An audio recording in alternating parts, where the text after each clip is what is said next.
Hello, everyone. I am Sarah Jamil, and first I'd like to start sending peace to all of you.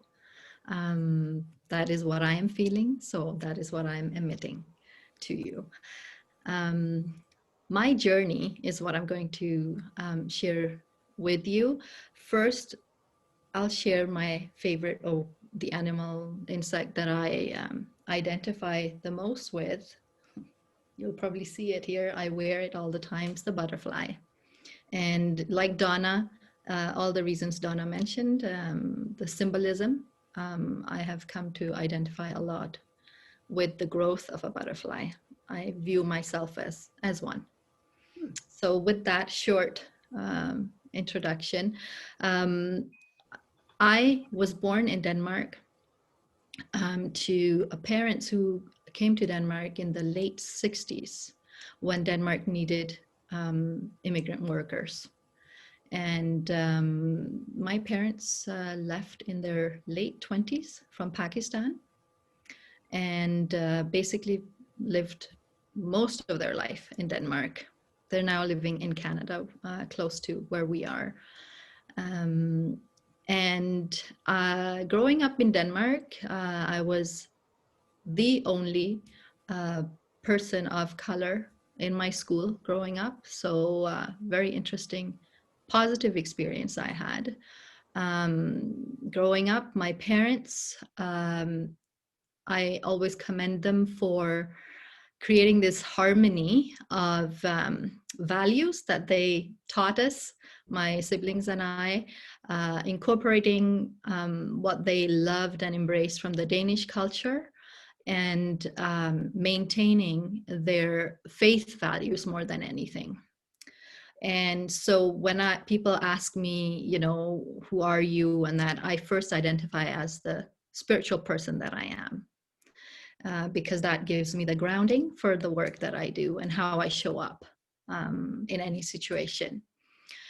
With that, uh, with that training from home, I'd say the modeling of how to interact with the community that we were growing up with, my parents were my role model in terms of how to I call it now interfaith education is what I got. How you do speak to each other, how you do connect, and the possibilities. They always showed me possibilities. My mom was a huge advocate for us in our school, and she didn't hesitate. She learned the language because it drove her. Her drive was, I want my children to grow up the best that they can, but I can't do that in a vacuum. I need to connect with the community. So she did. So that's sort of what I've grown up with. I got married at a very young age, moved to England, and I had 2 children. And then, unfortunately, I had to end the marriage. It wasn't working. That was my first, actually, the birth of my second daughter was, I always refer to that when I share my story, is when I received the courage that I needed to change the direction of my life, which was making tough decisions in life, which I've done ever since, not let fear stop me. So I moved back to Denmark with 2 children. And I had another wake-up call. My brother said to me, now what are you going to do? I had the support of my family to go through with the divorce. And he said, I don't want a sister sitting here feeling sorry for herself. So what are you going to do? And I was like, at that moment, I was hating him for being so tough on me, but it was tough love. And I then discovered that I wanted to become a teacher. So I enrolled and I completed my teacher education in Denmark. And I always commend the Danish welfare system for enabling a mother of 2 children to have a roof over her head, provide the support for daycare, and to get an education. There was support all along the way, even when my last year I felt I couldn't complete. They were there go ahead, take a break, go get my health it was hard. I was burning out. But go get the help you need, care you need, and we're here. Your spot is still here. So my was it 4-year education became a 5-year, but I completed. And so a huge win for me at that time. I then started working as a teacher. Another wake-up call. It was a part-time job, and I come into a class with only 7 students. A class that started out with 20, not when I came in when there were only 7 left. At that time, it didn't occur to me, why? But then as a new fresh teacher with all these, this passion, all that, I come in to a class with students that are just not ready to receive anything. I faced blank stares. I faced blank stares is how I best can describe it. There was no connection. I tried to get to, the heart. Let me figure out who you are. Have one-on-one conversations. And I think my view on education changed at that point. I was like, oh boy, what is going on in their lives that they've become this hardened, no motivation kind of students. And I really had to change my way of teaching, did projects with them, did some collaboration with other teachers, other students, and finally got them to do something. But it really made me realize the value of home and of the adults in the home. And with that, I finished my contract, and at that time had decided I don't want to live alone for the rest of my life, and had started search to look for a life partner. And that is what brought me to Canada 16 years ago. My husband is born and raised here in Canada, also from Pakistani heritage. The most compassionate person I have ever met, because he embraced my children and I, and gave us a very good start here in Canada. And so that was my journey here to Canada. Here I discovered the value of volunteering. We don't have that in Denmark. And I started in my children's school, started volunteering, helping out wherever I needed to. We stayed in Etobicoke for 1 year, our first year. And then we moved to Richmond Hill, and we've been here since. So Oak Ridges is our home. And I kept volunteering in school, my kids' school, to the point I became involved in the school council, became a school council chair for 2 years, I believe I remained. And then I hit what I call the pivotal point in my life. 8 years ago, I think it's 8 years ago now, my husband is an entrepreneur. He lost his business. We lost our house, and I lost my son to drugs and homelessness, and eventually got very close to criminal activity, to death. He got close to death. Those were the years that really shook me up, but made me realize I don't want to just break down.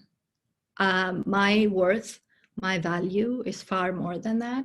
And I have 2 girls who are watching and who I need to be a support for. I mentioned my husband being the most compassionate person I've met. He's the one who encouraged me to enroll in personal development courses that he had taken. He said, Sarah, you have incredible potential, and I can't see you break down. We need you, because he was also losing everything, job-wise. And so we had a new beginning. And that year is when I discovered compassion. And I discovered it through Oprah's Super Soul Sunday. My husband and I, to keep ourselves motivated in life and how to get through this crisis, we would watch other people talk about their struggles and journeys. And so one Sunday, we listened to Karen Armstrong. I don't know if you know her, about her. She's a historian, a religious scholar based out of the UK. She was talking about the Charter for Compassion and how compassion is the force that we need in our world today to deal with all the issues that we have. She wanted people to get back to the original principles found in all faith traditions or philosophies, the golden rule, basically.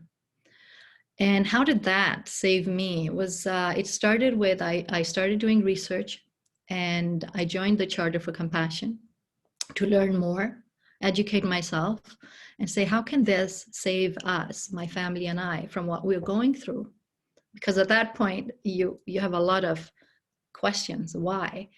And why, how do we move forward? What do I do when I, as a mother, am struggling, losing my love for my firstborn?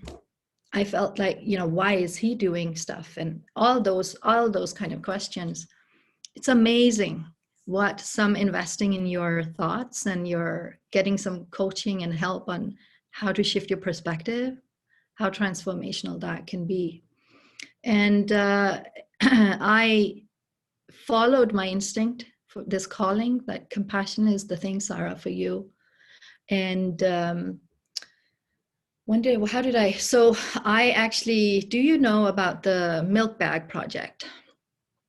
So that was my first community. No, it was not. It was not. The year I turned 40 is the year we experienced all these things. On my 40th birthday, it was also Thanksgiving. And I had decided I wanted to give back in the community. I just felt this need because I felt like I couldn't fix what was going on with my son and I, or us. I needed to fix something else, that drive. And so I asked some friends, I said, I would like to provide a Thanksgiving meal to a women's shelter and their children. So I had contacted the Yellow Brick House, and I surprised myself and from being feed 60 plus women and their children. And that power in community and going with your guts and contacting even Yellow Brick House. I've always been a very frightened, timid person before this happened. I would never have thought of contacting Yellow Brick House and ask them, how can I, I want to help. How can I do that? But I did, and I saw the result. That fueled me and said, you know what, this feels really good. I want to continue doing this. So I volunteered for the Yellow Brick House for, I think that also was 2 years, and felt I had a sense of, I said, the relationship with my son was really pain. It was hurting me, that I couldn't do anything about it. Fast forward 2 years from then, my husband encouraged me to register this new desire, passion I had, and Compassion First was born. At that time, I just knew Compassion First was the name. I knew we needed to, I wanted to bring that message to the community, to myself. And the affirmation, a better world starts with me, came to me at that time too. So those two combined sort of says what Compassion First is about. But when you start a business or any venture, you have to do all this. Okay, who's it for? Who do you want to work with? Who's your niche? All that. And for me, it was like the journey of motherhood was really the most challenging for me at that time. And I felt like if I can help other women or mothers especially really know the strength that we actually hold, tap into that, which I believe is the compassionate strength, then I believe we can be leaders in really impacting positive change in our communities now. in our homes, and nationally, internationally. So with that intro, so no, I need to close the loop on my son. In 2018, so 7 years of not knowing where he was, and he was going through tough times. He reached out, he reached rock bottom, and he asked for help. And we brought him back home. He went through rehab, and now is living by himself. He lived home for 1.5 years through his recovery. Really had made up his mind, I don't want any of that anymore. And I have wasted so many years of my life. So he's now working downtown as a manager in a cannabis dispensary. His passion is the benefits of cannabis, another C word, and really working on improving, all the hurt parts in our relationships and that. So there's so much I can talk about around that, which I share with in the workshops I host. What I actually do now is I've become a very active ambassador for Charter for Compassion, and I co-lead their women and girls sector. That's a global movement. It's my international work, and a huge spokesperson for what compassion can do. So with that, locally, what do I do?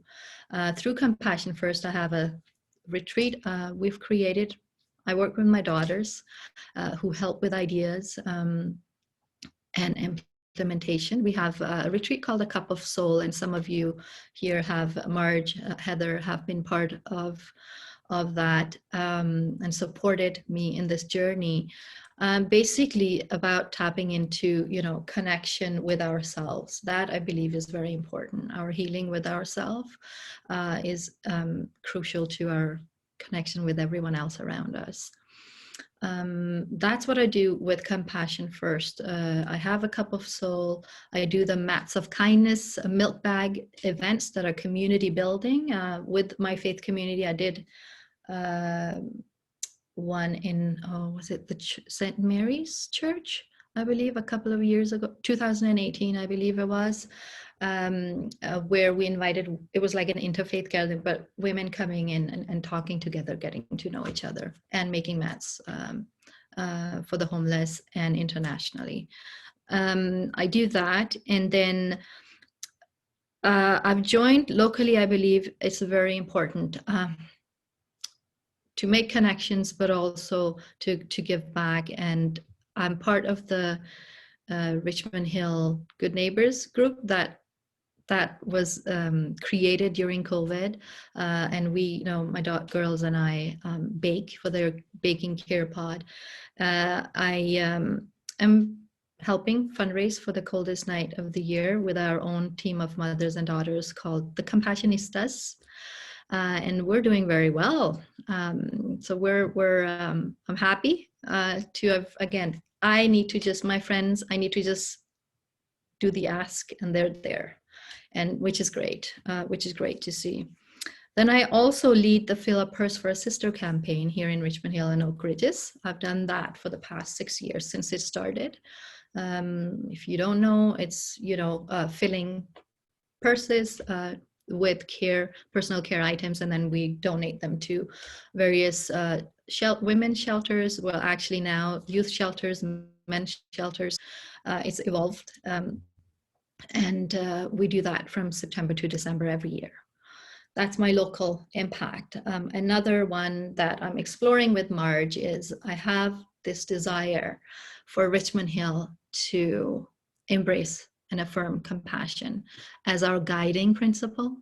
We already have amazing initiatives. I want us to celebrate that under that umbrella term, the important work we all are doing in our community, but just creating we're doing it together. We're all doing each our part. So Marge and I and Sherry and Susan, oh, I forgot, Susan was here. I don't know if she's still here. Oh, there you are. And Anne. We, four of us, have been having a few conversations and exploring this idea of creating compassionate conversations and communities. A community here in Richmond Hill. Marge calls it the 4C, like as if we foresee.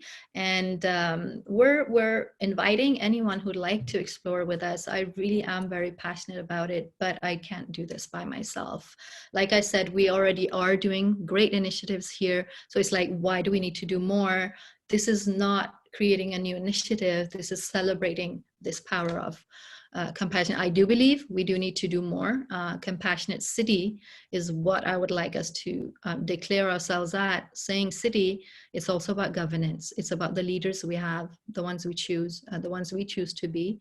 And so a compassionate being, a compassionate city is someone who's uncomfortable, who's fine with being uncomfortable, who doesn't rest till everyone's well-being is taken care of. So that is whether it's school, home, government, local, council level, national, international, whatever. It starts basically with me, you. I don't like using you much because I'm a believer of personal responsibility. So I'll always have the finger pointing at myself. And I think we need to do that more. Not the selfishness, but holding ourselves accountable and responsible for our part. That's my reason for loving the butterfly as well. The butterfly effect is sort of what I have connected a lot with in a positive way. I believe if I do something of value, it has a huge impact somewhere else in the world or another corner of this community. I just have to believe it, and I do. And with that, you're empowered enough to take some kind of action. There's always something we can do. So Gary was on before, and he noticed, I asked Marge, so what did you do, Marge? To a question this past weekend, what we could have done, but we didn't do. I always choose to look at the other because that's what I had to do when I felt like I had lost my son, but I hadn't. I had to change my perspective on who he was and what he needed and his suffering. So, nutshell, curiosity, connection, and collaboration. That's how I show up. My values are trust, honesty, and compassion. That's how I lead myself and how I expect others to rise up to lead. I think I'll finish there. I think it's been more than 10 minutes.